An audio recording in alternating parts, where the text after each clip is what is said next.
Hey, welcome to A Mirror Darkly, Unbridled Inquiry, and this week we are going to be discussing porn evangelism, or here, Hold My Banana. Now let me tell you where the Hold My Banana came from.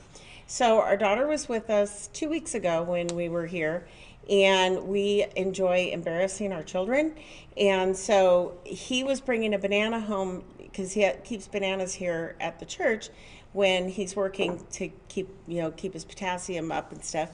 So we had a banana that was looking rather ancient, and so we brought it home because I was going to make banana bread for Christmas, which I did, and it was yummy. But anyway, so he had the banana in the door of the car, in the where the handle, that thing.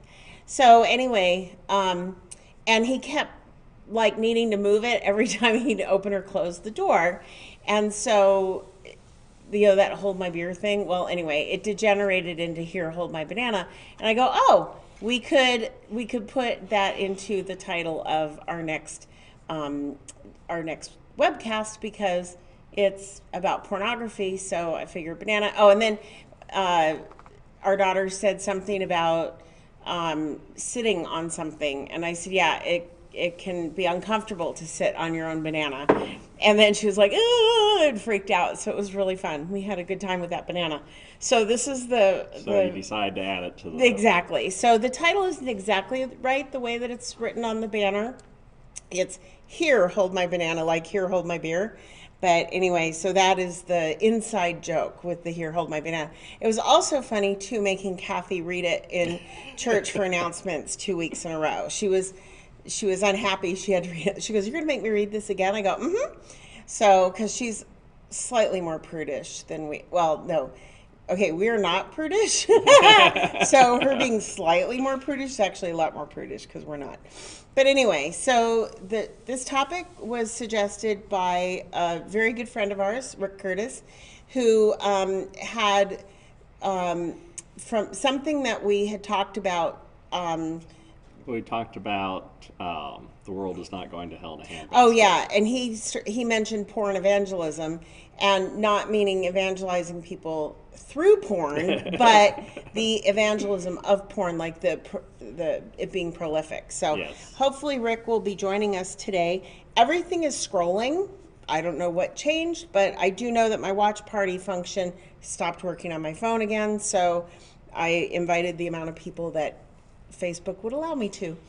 But anyway, so we're all set up here. We have new monitors, so we have a lot more real estate. They're it's really fancy up here. Yeah, well, we're getting a new computer, which should come on Monday. Yeah. And so once that happens, then you should see a significant improvement in the video quality. Yeah.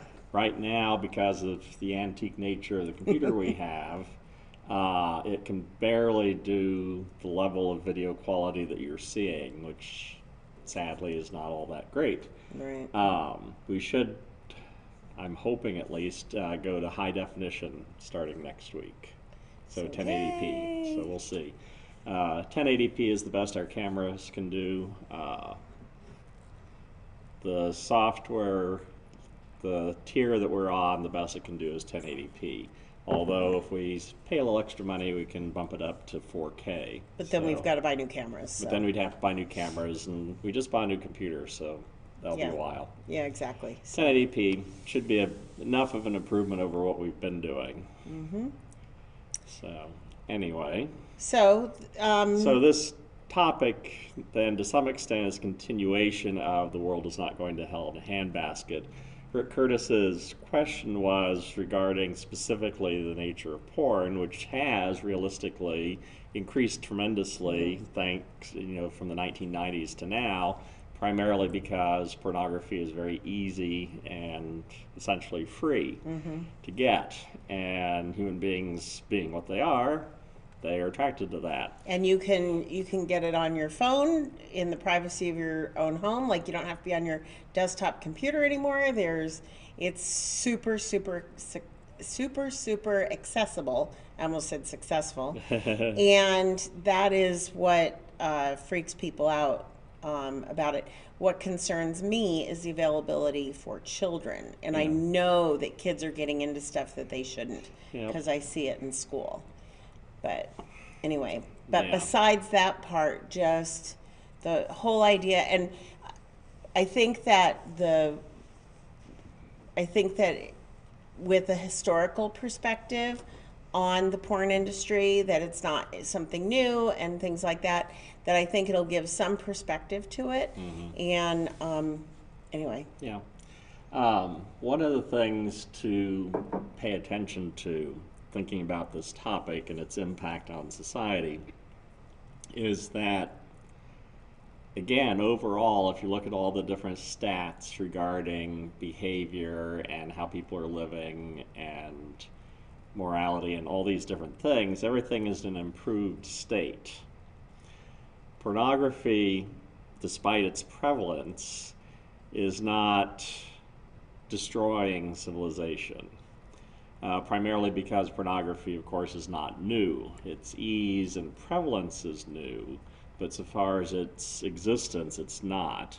Depictions of a sexual nature have existed since prehistoric times. It's been part of humanity. Oddly enough, there's this one thing, it's a female torso. They're the size that you could hold in your hand. It's just big breasts. Banana size? Like banana size, big breasts and things. These things we find in archaeological sites all over the Near East. And there's some question as to what in the world they're for. Obviously, one of the primary deities that was worshipped in the ancient world, and we see this in Mesopotamia and then moving into Greece and Rome, is the god or goddess of love. And it's not love in the sense of phileo or agape, it's erotic love. That is, she's the goddess of pornography, essentially.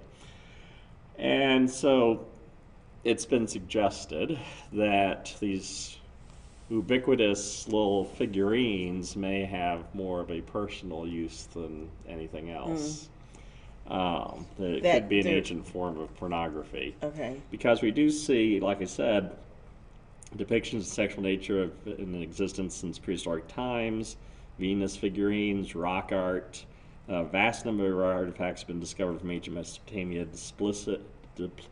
depicting explicit heterosexual sex. Glyptic art from the Sumerian early dynastic period frequently shows scenes of frontal sex in the missionary position. In Mesopotamia, votive plaques from the early 2nd millennium BC, the man is usually shown entering the woman from behind while she bends over, drinking beer through a straw, any opportunity that a guy would get. Interesting. And that, of course, as you're probably aware, Pompeii, when they unearthed it, The archaeologists that unearthed it became embarrassed rather quickly, and a lot of the art that was discovered there was quickly moved into vaults Oh.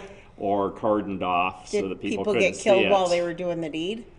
Huh? Did people get killed while they were doing the deed? Is that what, when they filled the spaces up, they came out with cement figures that Oh, I'm not doing sure the if they were deed? any doing the deed, but the art on the walls. Oh, the art on the walls. Okay, I missed that part. Yes, that is people's houses. You go into the house, Okay. and on the wall, you'd have these huge pornographic images in a lot of the houses, most of the Interesting. houses.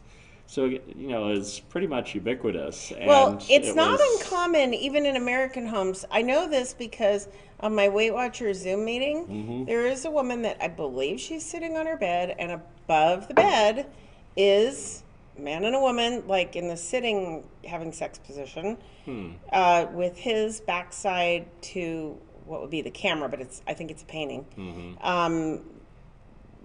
That is like, which if you want to have that in your bedroom, that's fine, but maybe not sit there for a Zoom meeting. But it wasn't like a meeting. Yes. It's my Weight Watcher meeting, but you just ignore it. But yes, but apparently in the Roman world is relatively common. And prostitution was common. In fact, if you visit, like, what is it, the Colosseum or whatever, you'll see penises on the wall, which are directing you towards where a brothel would be. oh, okay, okay, So, again, this stuff isn't new. It's ubiquity. Well, even the ubiquity isn't new because you had the representations in art. But what's new is photography and film, which, of course, has been almost instantly used as soon as it was invented for pornographic purposes. and I think that's the critical point, and that was the point The I was quality gonna. of the porn has gotten better. Right. But the point I was going to make with Rick is that anytime a new technology is invented, like the first thing that comes down is pornography. Like with the printing press, you and I had Yes. had that discussion. Well, yes, there's a book, Fanny Hill, came out in 1748. You know what? Before you read that, this is bugging me because when you look down, your face disappears. Oh, sorry. The camera needs to see the garland. So there's a section of the video that's blocked because the garland is up here. Oh, yeah. And see? Yeah, that's It's- real. It's not back. Yeah, It's not it's virtual. not. Yeah, it's not virtual. So can you adjust the camera? I'll hold this for I you. don't know. Let's see what we can do. Okay, now you just took me off the Well, I screen. can't push it down any Oh. further. And if I make Okay. it up, it'll go. Whoa. Oops, there we go. Oh, yeah. Except now, like you see our knees, and you almost knocked the monitor off. Is that better? It's better than it was. Yeah. Okay. It's not ideal, but I'm on it. So there you go. So am I. So, so we're getting our hair Faces done for this radio. week. Yeah, exactly. So anyway, go ahead and read that thing that you're going to Okay. read. Yeah, Fanny Hill. This coffee is terrible. Is the Dunkin' Donuts coffee flavored? The one that's in there? I don't know. I don't know. It tastes terrible. Anyway, I'm not drinking it anymore. Go ahead. Sorry. It might be flavored. I don't This is know. kind I of don't know where it came flow of from. thought I think radio. Kathy brought it or somebody. Oh, I yeah. don't It's know. probably flavored then. Okay, anyway, Fanny Hill, 1748, is considered the first original English prose pornography and the first pornography to use the form of the novel. It is an erotic novel by John Cleland, first published in England as Memoirs of a Woman of Pleasure. It's one of the most prosecuted and banned books in history. The authors were charged with corrupting the king's subjects. So, yeah. And then we've got other manuscripts of various things. Like I said, when large-scale excavations of Pompeii were undertaken in the 1860s, much of the erotic art of the Romans came to light, shocking the Victorians, who saw themselves as the intellectual heirs of the Roman Empire. They didn't know that was part of it. And so they tried to hide the movable objects were locked away in the secret museum in Naples, and what could not be removed was covered and cordoned off so as not to corrupt the sensibilities of women and children. Okay. So, and then, like I said, after the modern invention of photography, photographic pornography was also born. Playboy. Yeah, well, Playboy is actually relatively late. It came in the 50s. Mm. But so far, and in that sense, it's kind of becoming respectable. Yeah, like people are saying they wish they could go back to the times of Playboy, which is so funny because in my lifetime, Playboy was like Yeah. bad. Well, it wasn't. That But is Hustler was yeah, worse. Hustler, Penthouse, Playboy. So far as the levels of what was, I mean, Playboy did actually have articles. Ray Bradbury, oddly enough, he managed to make a living as a short story author thanks to Playboy, largely because he published a lot of his science fiction stories in Playboy, and it paid incredibly well. Yeah, Um, because people were buying it for his stories. oh yeah, exactly. It's like lots of boys whose moms found Playboys under their beds were like, "No, Mom, I'm reading science fiction. There's a Ray Bradbury story in here, really." Yeah. So, anyway, so the question really is, what impact does pornography have on society? And given the fact that it's always existed as part of society, either more or less public, civilizations have survived, and human beings continue to procreate in a normal fashion. The argument's made that pornography can have a negative impact on people's understanding of sexuality and relationships and all of that. I'm not clear exactly on how well all of these things have been studied, because there's a lot of bias, I guess I could say, in any kind of studies that are made of it. That is, you have, particularly among religious people and more fundamentalist circles, the level of discomfort with it is extreme, and so there would be a desire to find anything negative that is associated with it. Right. And so, for instance, they'll talk about, how serial killers made use of pornography, and therefore pornography turns you into serial killers. Well, if that's the case, then if that was the case, then every male on the planet would be a pedophile serial killer, and that's not the reality of the world. So, well, I think it depends on the individual person too. Yes. For some people, it can be destructive to their relationships.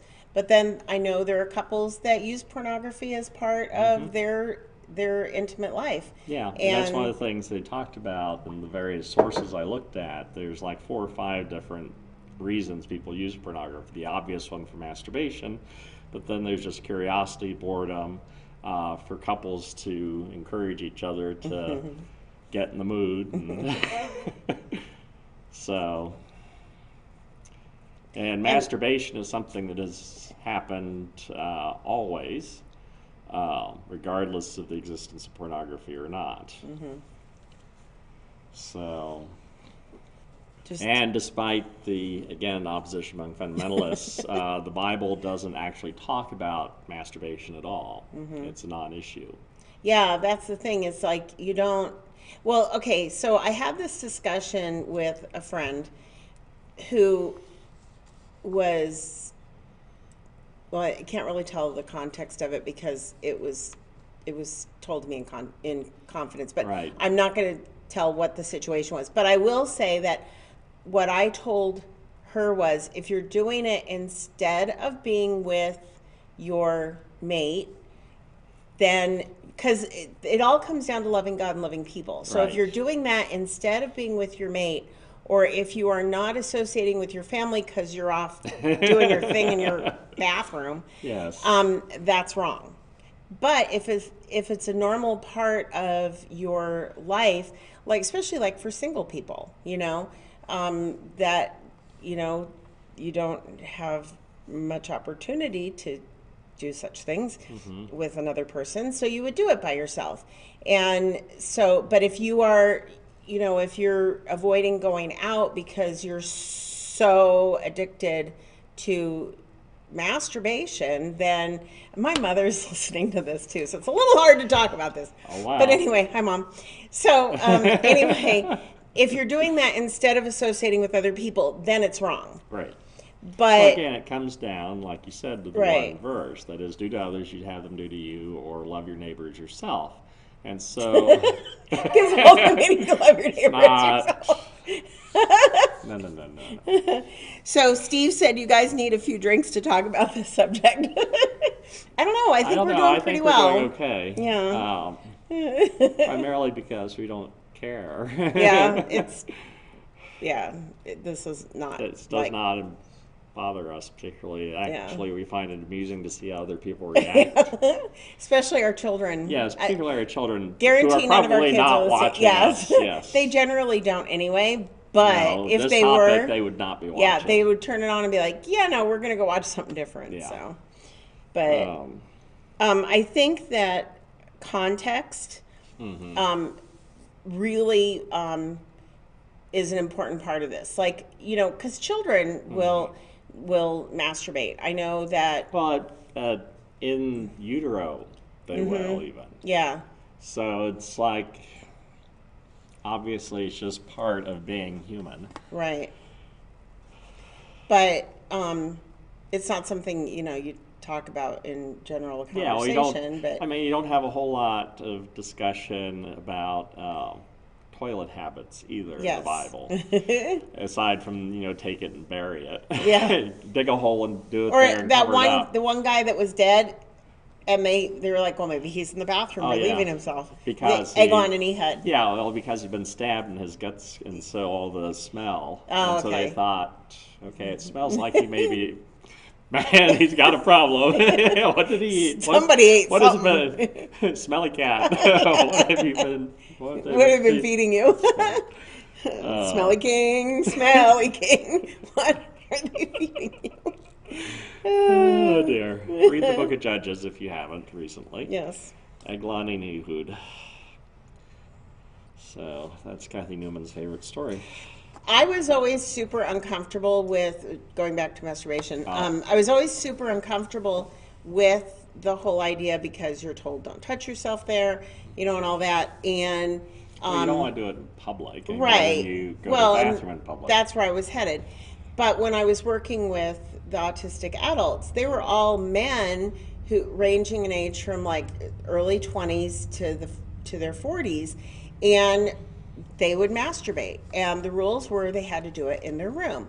Now, their doors weren't closed generally. I mean, they could close them if they wanted to, but generally their doors weren't closed. But we understood those were their bedrooms, and that's where private activities could take place. Mm-hmm. And so if they would start doing it like out in the living room, I worked in a residential facility, if they started doing it out in the living room or the dining room, then they had to go to their room and do that. And they would, and I was so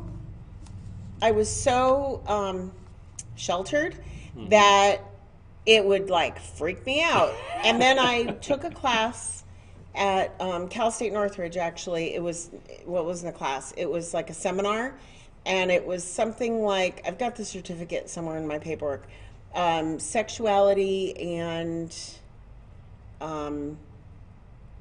I don't know, something about sexuality and like people who have some kind of impairment. I forget what the title it was, doesn't really matter. But anyway, so I went to that, and there was a lot of talk about masturbation.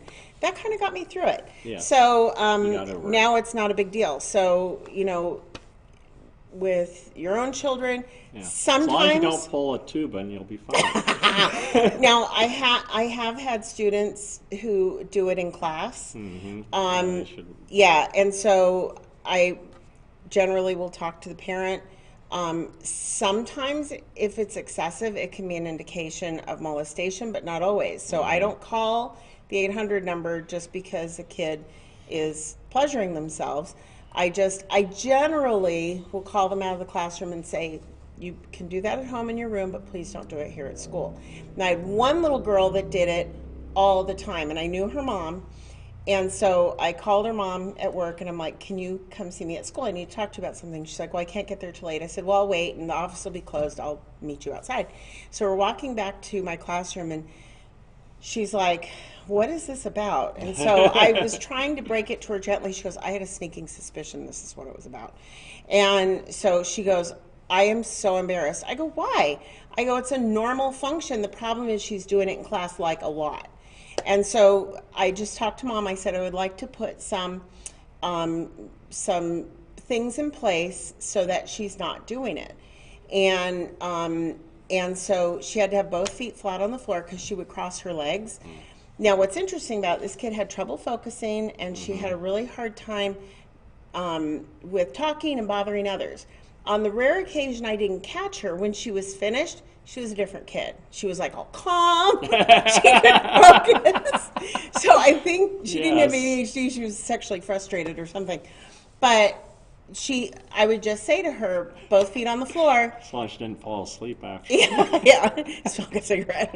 But I would just say to her, and I would just go up and I'd tap her on the arm, and I wouldn't announce it to the whole class. I would just, but I would say to her, 2 feet, and then she knew that meant both of her feet had to be flat on the floor. But she would get mad at me. She would get like, she'd roll her eyes, and she'd be like, "Come on." So but her mom did talk to her about it and told her, you can do that at home, but you can't. And her mom was not letting her do it at home. That was the problem. Oh, really? Yeah, because Mom thought there was something wrong with her, and I said, no, some kids have a stronger drive for it than others. And I said, she just has a really strong drive, and it seems to calm her. And so when she gets really, I don't know, it was anxious or just really hyperactive, it would calm her down. And she knew it would calm her, and she knew she felt better after. Right. And I said, so there's nothing wrong with, her mom's like, is she going to grow up to be a prostitute? I'm like, unlikely, because she has good parenting. I said, but this is like a thing for her. So she still did it all through the school year, but we had some things set in place, some little signals I could give her that she needed to not do that. And anyway, it was quite interesting. So we have like 4 minutes till because we have some comments, but we'll go ahead and go to the next thing, and we'll do our comments. So yeah, historians have explored the role of pornography in social history of morality. Victorian attitude towards pornography is that it was for a select few, tended to be viewed as being okay for the upper classes, but not for the lower classes. Somehow it's going to corrupt morality in the world at large if they allowed it to seep down, which is weird. Of course, who were the upper class, spending time with in the brothels? Yeah. It's not other high-class people. Yeah. So it's weird. They had weird notions about things. That's interesting. But from 1990, with the advent of the internet, and you got some like Playboy and other Penthouse and whatnot have done things, but then they charge for it. But then you have a lot of the free stuff, and you have amateur stuff, and so it's just become everywhere. And unavoidable almost. I mean, if you do a search on the internet, you have to be careful how you word your search. Was it can't remember, it's Rule 38 or whatever, which is the idea that any topic that you can come up with, there's a porn version of it. Yes. Well, like whitehouse.gov versus whitehouse.com. That was a big thing when Clinton was president, because people were new to the internet and they didn't know about the other extensions. Right. And so they would type in whitehouse.com and would end up at a porn site. It's like, well, it is Bill Clinton. Now, this happened. So early in the days of the internet, you would have a link to something, and that link would get sold to someone else, and very often... Well, website would get sold. Oh, yeah, website would get sold to, very often to a porn site. So I had been doing some research on some activities for my Girl Scout troop, and my troop met in my classroom at that time, and I had saved the link to this particular activity, and so... the girls were working on a project and they didn't need the adults, so we took that time to plan our next meeting. And I said, well, I found this cool activity. When I clicked on it, it was not something you can earn a badge in Girl Scouts, let's just say that. I clicked it off really, really fast, and I freaked out because I was worried that, because it was a district computer, that they would think that I was doing stuff I shouldn't be after hours. So I right away emailed my principal, I emailed ITS, and I told them, I said, this was a link that I had checked before, and I had saved it, and I was showing the leaders. None of the girls saw it. I also let Girl Scouts know just in case, because I didn't want anything to come back on me that, anything had happened. I'm like, get the truth out there as fast as I can. Yeah. And everybody was totally cool with it. They got it. But that was pretty scary, because if I had been showing something to the girls and they had seen that, that would have been horrible. Mm-hmm. And we did have one other incident, not pornography, but where the girls did see stuff. Some of them kind of more understood what was going on. And we were on the train. We were doing a trip down to Aquarium of the Pacific. So we had taken the train down to Union Station. We took the subway, we took the subway, then we took the light rail to get down to Long Beach. And on the light rail, a man had gotten on the same train car that my girls were on, and started pleasuring himself looking at my girls. So I couldn't find any emergency numbers close by. Now they have them everywhere, but at the time, like, the whole Metrolink thing was like really new, so it was really hard to find numbers. And if you were new to Metrolink, you didn't know like where to look, who to ask, or anything like that. And I hadn't ridden the train that much. But anyway, so basically what I did was I stood between him and the girls so the girls couldn't see what he was doing. He did eventually get off the car. A couple of the girls knew what he was doing, some of them didn't, but when we got back, I pulled each parent aside and I said, this is what happened. The girls were safe the entire time, but your daughter may or may not know what happened, so if she asks questions about it, you can respond to her. If you have any questions, call me, and I reported it to Girl Scouts and all that. But I mean, things are going to happen. We got to prepare our kids. Mm-hmm. But anyway, so yeah, that was pretty scary. But that was kind of in the early days of the internet. But I'll tell you something. I view everything right before I show it to my kids, because I don't trust anything. Okay, so we're at the 10-minute mark. So Dennis, who is joining us from Sweden, said, as being raised in a Christian conservative background, this subject matter tends to create great stress because of the fear of letting sex be the main focus instead of meeting the needs of others. And that was what I had addressed by, if you're doing this instead of other things, then it's wrong. Yeah. But for the person, like say your spouse is on a business trip for a month or 3 weeks or whatever, like there are spouses in the military that go TDY, if you decide to do that in your private time, go right ahead. I don't see a problem with it. Have a little phone sex with your spouse. It's, if you want to do that on video chat, that's all you. But, as long as you're meeting the needs of other people, that it's okay. I mean, you feed yourself, you go to the bathroom, you take a shower, and you don't. Things for you. That is one of the things you'll hear people talk about. Well, it's just satisfying yourself. Well, there's a lot of things you do that satisfy yourself. Yeah.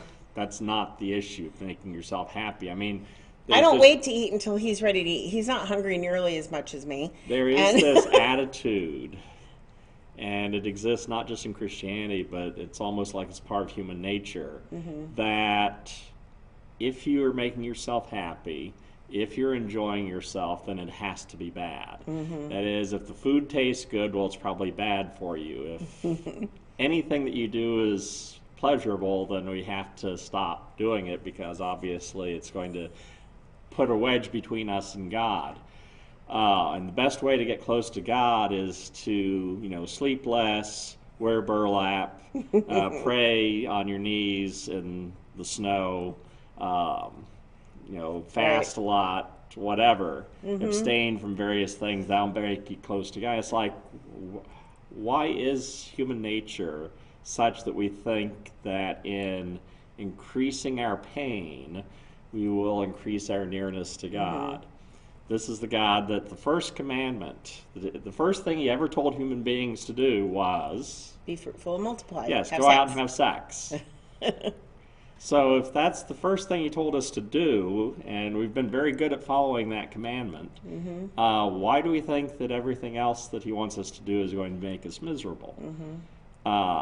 if you look at Psalm 104, it thanks God for all the sorts of things he's done for us, one of which is wine that makes hearts happy, oil, food, water, things that we need and enjoy and gain pleasure from. Well, one of the first stories, I think, because I'm now in Genesis, because the beginning of the year, Yep. one of the first stories about Adam and Eve together is Adam made love to his wife, and she got pregnant, and they had Cain and Abel. I mean, twice, but Yeah. that's like one of the first. What's the first command that God gave? Be fruitful and multiply. What did they do? They were fruitful and they multiplied. So Yeah, it's just a very odd attitude we have that somehow, because we're enjoying ourselves, therefore we were doing something wrong. and it's pretty universal. Like I said, it's a human It's thing. not It's not it's just not a an American thing It's not or an American Christian thing. It's not yeah. a Christian thing. That is, you'll find it in all the different religions that somehow asceticism, that's the term we have for this, is widespread. And so that's part of the reason there's the opposition, I think, to masturbation. Although, like I said, biblically, the Bible doesn't talk about it at all. But yet, that seems to be a focus for a lot of Christians and other religious groups to focus on that whole issue. Right. Because it makes you happy. Right. And you can't be happy because that means you're bad. Yeah, exactly. Dennis also added that in the Navy they gave them soap and take a hot shower. Yeah. So, well, a friend of mine was talking about her son taking a long time in the bathroom or something. I go, yeah, you don't want to know why he's taking so long in the bathroom. She goes, well, I don't think he's old enough yet. I go, you'd be surprised. Well, given the fact that in utero, I think it kind of happens pretty early. Well, and I think by making a big deal out of it, especially with Yes. Christians, with your children, it makes them really uncomfortable with their bodies. Yes, it does. And it really affects their affects- self-image and things like that. And if you just that's how we always treated it with our girls, very matter-of-factly. I mean, not that it happened a lot, but it was just, that happens in your bedroom or in the bathroom, don't bring it out here. Yeah. And it was just treated very matter-of-factly. Yeah, my parents treated it very matter-of-factly as well. Yeah, I just... Oh, a topic I wanted to bring up, let me start Okay. the timer again, is, you're talking about those little dolls Yeah, or whatever. well, they were figurines. Okay. They were made out of ivory, wood, Okay. stone. Anyway, so let's talk a little bit about like temple prostitution and stuff like that. Okay. And kind of the role that played in society, in Yeah. societies where it existed. Yeah. This is one of the things that I've brought up her book before, Sarah Rudden's book, Paul Among the People. It's a fairly thin book. It's not very expensive. It's available on Amazon, either as the paperback or hardback or as Kindle. I'd highly recommend it. What it does for you is it demonstrates or shows you just how widespread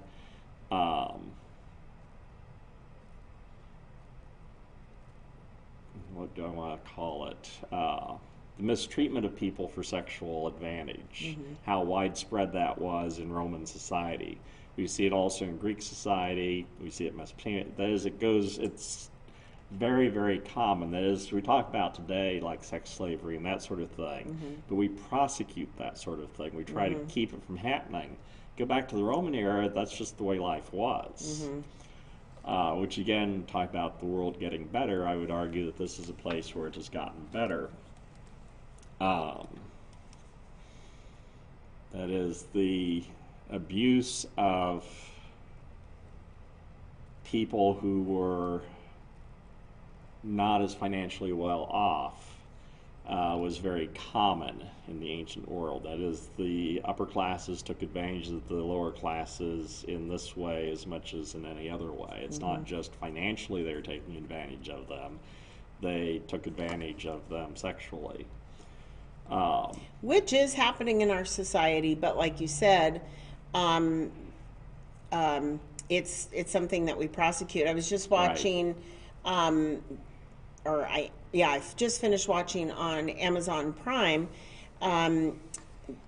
the it's called Where is Johnny, or Who Took Johnny, or something. Anyway, it's about Johnny Gosch, who was the first kidnapped kid who ended up on a milk carton, and he's been missing for 30 years. But they have strong evidence that he's been trafficked, and that he was unable to get away, and they weren't able to ever find him.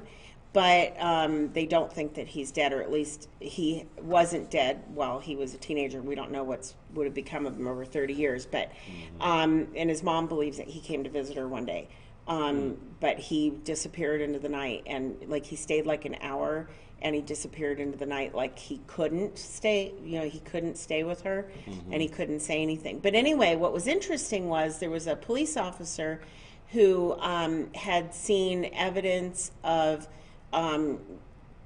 kids being trafficked to very wealthy and very powerful people.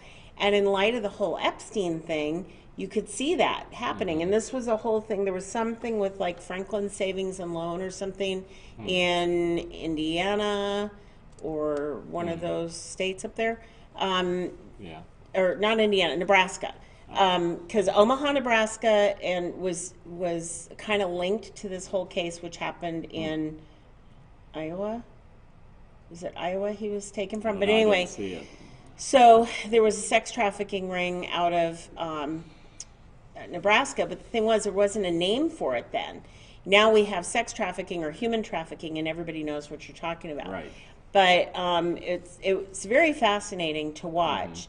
And even if you don't believe, the mom's story that he visited her or whatever, still, it's quite interesting the things they did find. They have lots of pictures of boys bound and gagged, hog-tied, things like that, laying on beds. One set of pictures that they had is from a known case that they had taken care of in Florida.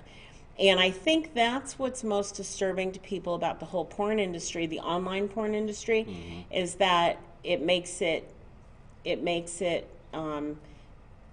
people feel more comfortable going after children.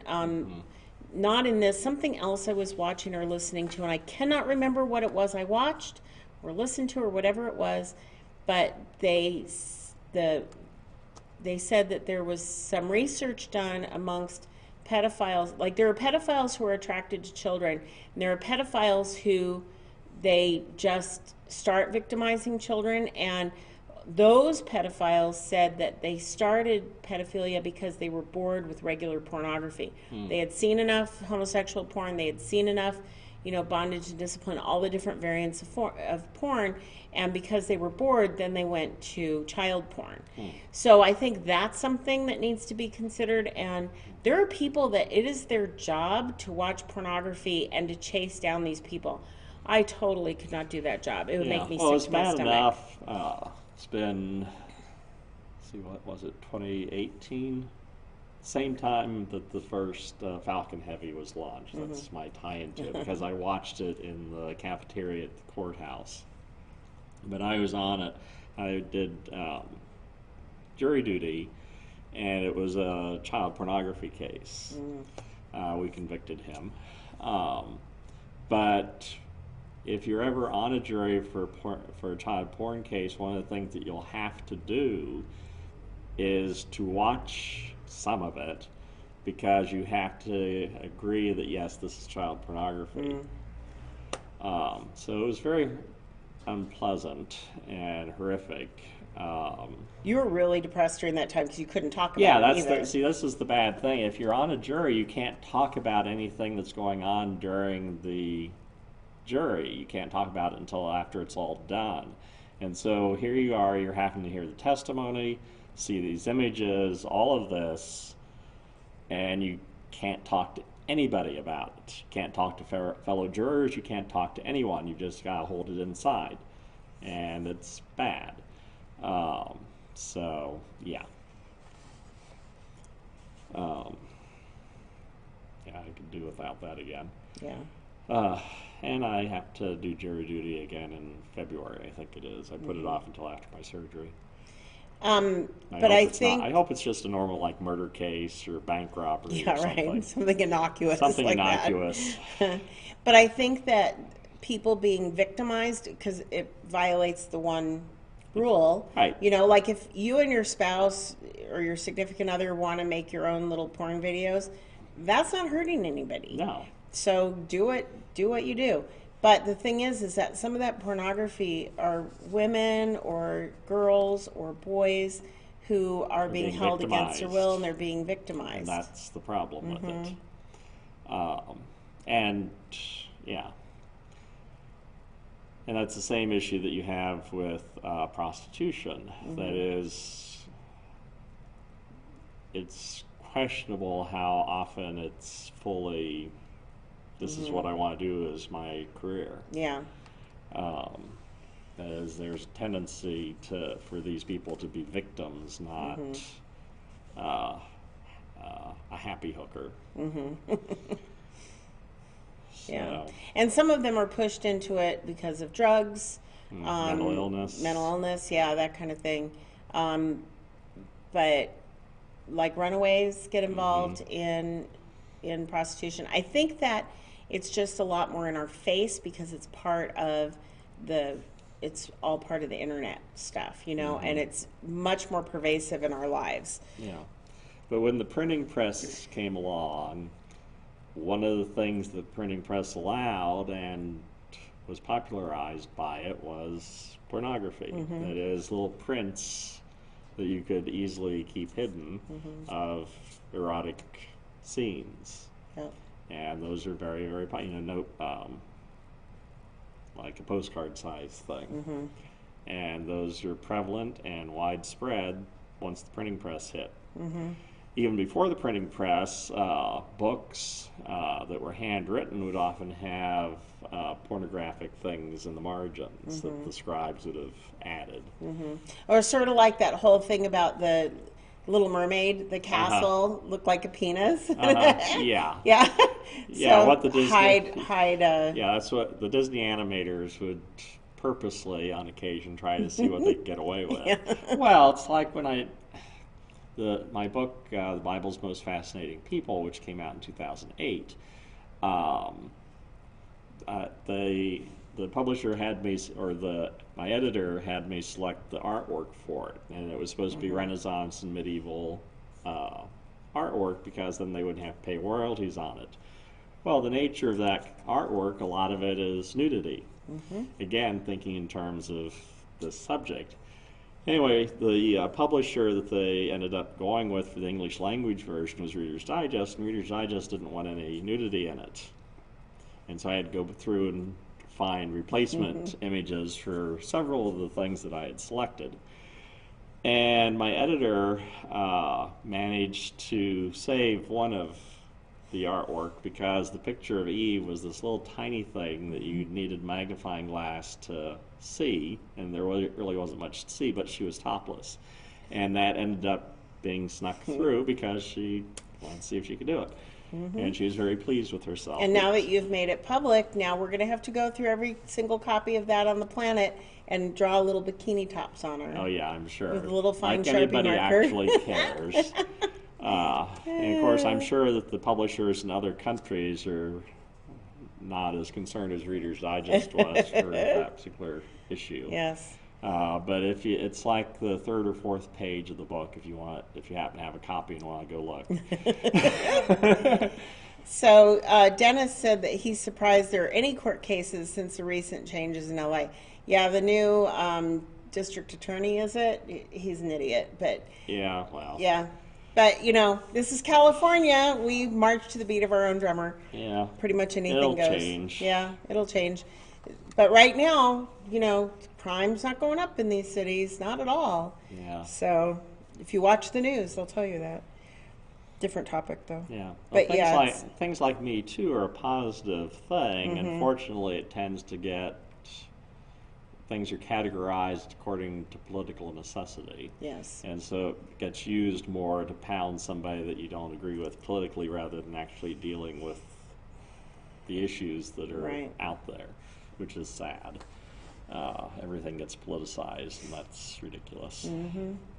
But yeah, the advent of printing made pornography much more widespread. Although it existed before, like I said, you had Go back to Pompeii.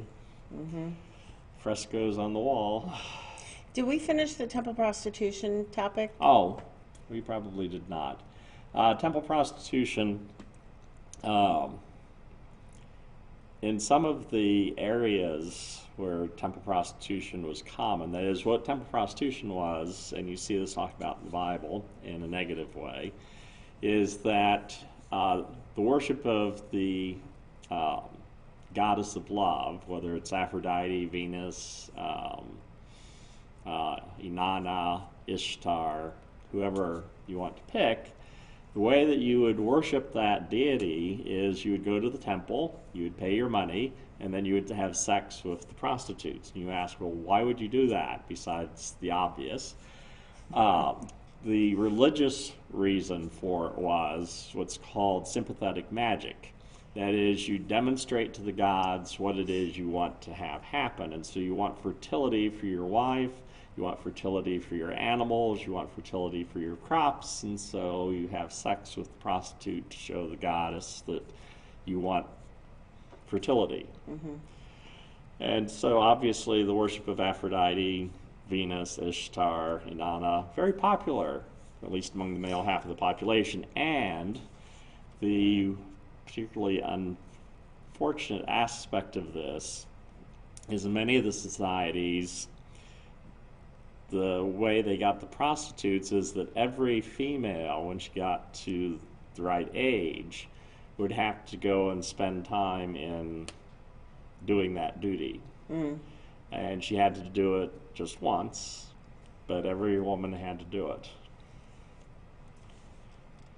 So, not a good system, I don't think, but very widespread, very common throughout the ancient Near East, very common in Greek and Roman society. So Corinth was one of the big places for that in the Roman Empire. So, okay, so here's another bunny we can chase. Okay. So, how did that affect the content of 1st and 2nd Corinthians, then that being a thing there? Well, is there stuff that's in there that pertains to that is misinterpreted in modern day? I can't think of anything right offhand, although one of the things, well, yes, the covering of, the head covering for women. One of the things you'll notice if you read Sarah Reden's book, Paul Among the People, is the reason for Paul writing what he did about the head coverings is because it was a way of making upper class and lower class women equal. That is, upper class women could afford the head coverings, but prostitutes were not allowed to dress that way. And so in the church, everybody is supposed to dress that way, so you can't tell who is upper and lower class. Because one of the points in Christianity, and you see this reflected, say, in Galatians chapter 3, anyway, that in Christ there's neither slave nor free, male nor female, Jew nor Gentile, we're all one in Christ. That is, we're equal in Christ. And so the insistence on head coverings in that particular passage was so that the temple prostitutes would not be looked down upon because of their position in society. And it's an interesting thing then as you think about the context of that. You don't have anything in the Bible telling people that are prostitutes stop being prostitutes. Because that really wasn't necessarily an option. Right. There's no, just like, don't be a slave. Well, if you can get out of it, sure. But that was not necessarily an easy thing to accomplish. So if you can get out of it, good. But if not... Well, kind of like slavery in America, you know, with the Underground Railroad. If you could get out, do it. But if you can't, then just be a slave and do your best at being a slave until such a time as you can get away. Out of it. Yeah, or until the laws change. Right. But yeah, in Roman and Greek society, prostitution was akin to slavery. It was not something that you really necessarily had a choice in. And it's similar to what we see today with human trafficking. Mm-hmm. The advantage in today's society, though, of course, is that that sort of thing is illegal. Mm-hmm. And so we try to combat it. Right. But human nature has always been the same, and that's the other aspect of all of this to think about, is that human beings are no more or less randy today than they've ever been.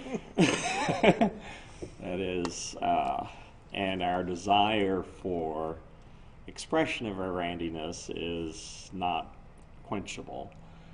So, well, that verse comes to mind about, touch not, taste not, all these rules, but right. they fail at dealing with the core issue, the sensual desire. Right. And so you can say don't do that, but it doesn't. You can not, make it against the rules, but it doesn't change the fact that humans are still going to do it. Right, and it makes it go underground. It's much better to have a healthy view of the thing Mm-hmm. and deal with it that way rather than trying to.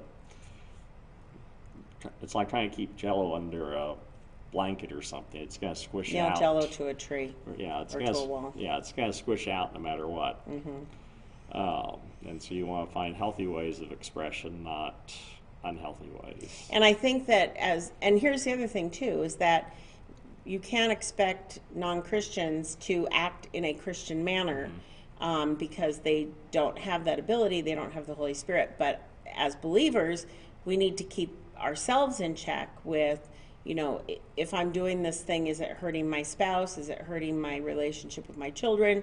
Things like that. And, always doing things that are legal and things like that, to keep yourself in check just with the one verse, love God and love people. Right.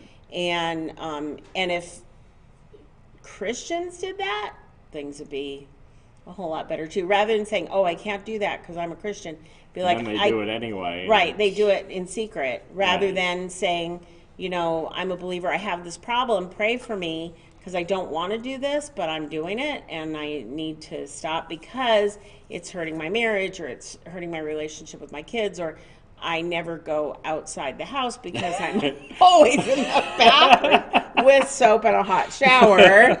And, I think that, and quit worrying about what other people are doing. That's Yeah. the thing too. And this is an issue, and this has been an issue with Christianity for a long time, or it wouldn't be in the Bible, is that, well, if it's against the rules for me, it must be against the rules for you. No, it's not. And that it's okay that some people, people are at different places in their walk too. And so for somebody who, let's say you have two people that have an issue with pornography, okay? Both Christians, one's a new Christian, one's an older Christian. The older Christians should have more control over their issue, being accountability with somebody, because it's creating issue, it's an actual problem. And then you have a younger Christian who, that's not even on his list yet. God's got him dealing with other stuff. Stop murdering people. Yeah. So it's like, okay, well, you're still murdering people, but at least you're not looking at pornography. So, and I think it's important to, that whole thing about, complaining someone else has a stick in their eye when you've got, a log in your own. And you really have to keep your own self in check. Now, if you're looking at pornography and it's not an issue, like your spouse is involved, or you're single and you can't mingle for it's coronavirus right now. Yeah, what else are you going to do? Yeah, you might as well look at pornography and masturbate. So can't find a prostitute anyway. That's right, yeah. So you'll get coronavirus amongst other things. Yes. But, you have to look at the context. You have to look at the situation that you're in. Mm-hmm. And if you're not hurting anybody, now you do have to think about, who is it that I'm watching in this pornography? Is this person being held captive, or are they doing this like they know what they're doing and they're getting paid for it? You have the porn industry where they rent out empty houses and they make porn movies and stuff. Those are fine because those are actors. They're getting paid pretty well. They're getting paid pretty like well the for Playboy it. people. I mean, the people they took pictures of were compensated quite well. Yes. So Ray Bradbury wasn't the only one making lots of money off the Playboy. So we're within a couple of minutes of being done here. Oh, so okay. But I think that, And I think that's the thing that a lot of Christians and a lot of humans actually don't like, because we want hard and fast rules. Like, don't play in the freeway, you'll get run over. That's a pretty hard and fast rule. We don't play in the middle of the freeway. We want a list of rules Yeah. that we can check off and follow, and this whole thing of love your neighbor as yourself just seems too amorphous. Yeah. But yet that's really the most profound statement of all. Yep. And it's the hardest to follow. Yes, it Forget all the is. rules. I mean, if you think about all the commands in the Bible, They're just examples of how you love your neighbor. right? Exactly. But if you're one of those people, it's like, I'm going to follow all 6,400 of them, 613 rules. however many. I'm going to follow all those. You have more of a chance of following all those than you do of just loving God and loving people, because all of those are just commentary on how to do that. And so, Dennis said he's going to bed. It's almost 2 a.m. in Sweden. Yeah, So blessings to you too, Dennis. Thank you for joining us. He joins us when he's awake. Yes. So we went to college with him, so we always enjoy having him on the Sweden's show. time zone is considerably off from ours. Yes, and we're not changing our show just so that Dennis can see it during his daytime, because it would be off for us. He can always watch the replay. He could watch the replay, and we enjoy having him. So, but anyway, so we don't have any more questions or comments. Yeah. And one hopes that next week our video quality will be better. We'll see how well I am at setting up the new computer between now and then. Yep. So.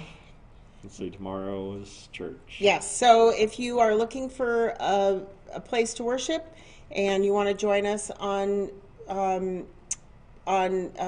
live streaming, we do stream our services on Facebook and on YouTube. Obviously, it'll be considerably better next Sunday than it will be tomorrow, but we're doing our best. Low quality Yes. video, but And hopefully with no interruption. So last week it was like really unstable, and I realized one of the Christmas carols that we sang had in the PowerPoint has a little like moving angel, it kind of like dances in the top corner, which looks really cool in here on our monitor in the front of the building, but it used up the last little bit of memory, and so it's all flickery. And so during the service I got rid of it on that PowerPoint, but it didn't free up enough space, because anything I run up there also affects this computer, because it all runs off of this dinosaur here.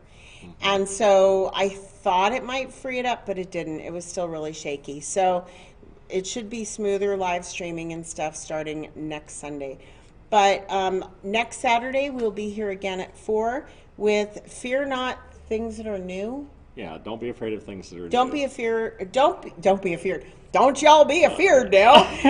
Afraid of things that are new. And I think that was the New Year's topic, but we'll start our New Year's a little late. So, Yeah. because we had this more fun topic to do. Yes. Thank you, Rick Curtis. So anyway, Happy New Year. Yes, Happy New Year to you guys. And just sneak into 2021. Don't disturb it. Don't Yeah. poke the beast. We saw what happened with 2020, and now 2021, it's old enough to drink now, so we could be in Scary even more thought. trouble. Yes. Anyway, you guys have a good week, and we'll see you either tomorrow or next Saturday. Have a good one. Bye.